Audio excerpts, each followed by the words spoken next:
இன்னைக்கு இந்த கதையில நாய்க்குட்டிகள் எல்லாம் சேர்ந்து கரடியை எப்படி ஏமாத்துச்சுன்றத பார்க்கலாம்.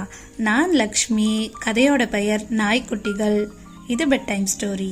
ஒரு காட்டு பகுதிக்கிட்ட ஒரு நாயும் அதோட 4 குட்டிகளும் வாழ்ந்துட்டு இருந்துச்சான். அந்த காட்டிலேயே ஒரு வெள்ளை கரடியும் இருந்துதான். அது அந்த 4 நாய்க்குட்டிகள் மேல ஒரு கண்ணு வச்சிருந்துச்சான்.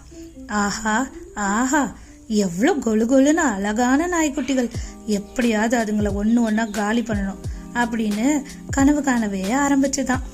அப்போதான் ஒரு நாள் அந்த குட்டி நாய்களோட அம்மா சொல்லிச்சான், குட்டிகளா, நான் உங்களுக்கு சாப்பிட உணவு தேடி எடுத்துட்டு வரேன், அது வரைக்கும் பத்திரமா இருக்கணும், யார் கதவை தட்டினாலும் திறக்கக்கூடாது அப்படின்னு சொல்லிட்டு போச்சான். குட்டி நாய்களும் அது போலவே இருந்துச்சுங்க. அந்த நாய் போனதை பார்த்துட்டு வெள்ளைக்கரடி அவங்க வீட்டுக்கு போச்சான். குட்டிகளா, நான் தான் அம்மா வந்திருக்கேன், திறங்க கதவை அப்படின்னு சொல்லிச்சான். அதுக்கு அந்த குட்டி நாய்கள், இது எங்க அம்மாவோட குரல் இல்லை, நீ வேற யாரோ, இங்கேருந்து போ அப்படின்னு சொல்லிடுச்சுங்களாம். அந்த கரடியும் ஏமாந்து திரும்பி போயிடுச்சான். நாய்க்குட்டிகளோட அம்மா வந்து குட்டிகளுக்கு சாப்பாடு கொடுத்துச்சு. அதுங்களும் கரடி வந்ததை பத்தி சொல்லிச்சுங்க. அதுக்கு அந்த நாயும் ஒரு நல்ல யோசனை சொல்லி கொடுத்துச்சு. அடுத்த நாளும் அதே மாதிரி கரடி வந்து கதவை தட்டுச்சான். என் அழகு குட்டிகளே, நான் அம்மா வந்திருக்கேன், கதவை திறங்கடா அப்படின்னு சொல்லிச்சான். நாய்கள் சந்தேகப்பட்டு கதவு கடியில இருந்த சந்துல பார்த்து இது கரடிதான்னு கண்டுபிடிச்சிருச்சுங்க. ஏய், நீ ஒன்னும் எங்க அம்மா இல்ல, அவங்க கால் இப்படி வெள்ளையா இருக்காது, நீ எங்க அம்மா இல்ல, போ இங்க இருந்து அப்படின்னு சொல்லிச்சுங்களாம்.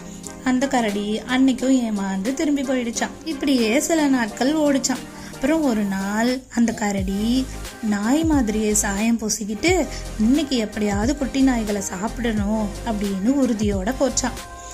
எப்பவும் போல கதவை தட்டி, அம்மா வந்திருக்கேன், கதவை தரங்கடா செல்லம் அப்படின்னு சொல்லிச்சான். நாய்க்குட்டிகளும் கதவு கடியில பார்த்துட்டு அது கரடிதான்னு உறுதி செஞ்சுச்சுங்க. இதுக்கு ஒரு முடிவு கட்டியே ஆகணும், இல்லைன்னா இந்த கரடி வந்து நம்மளை தொந்தரவு பண்ணிக்கிட்டே இருக்கும் அப்படின்னு அவங்க அம்மா அன்னைக்கு சொல்லி கொடுத்தத செஞ்சுட்டு வந்து கதவை திறந்துச்சுங்க. கரடி ஆசையோட உள்ள வந்துச்சான்.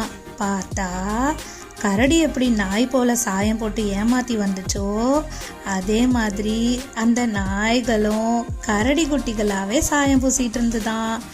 அதை பார்த்த கரடி ரொம்ப கோவப்பட்டுச்சான். அப்புறம் குட்டி நாய்களோட அம்மாவும் வந்துச்சு.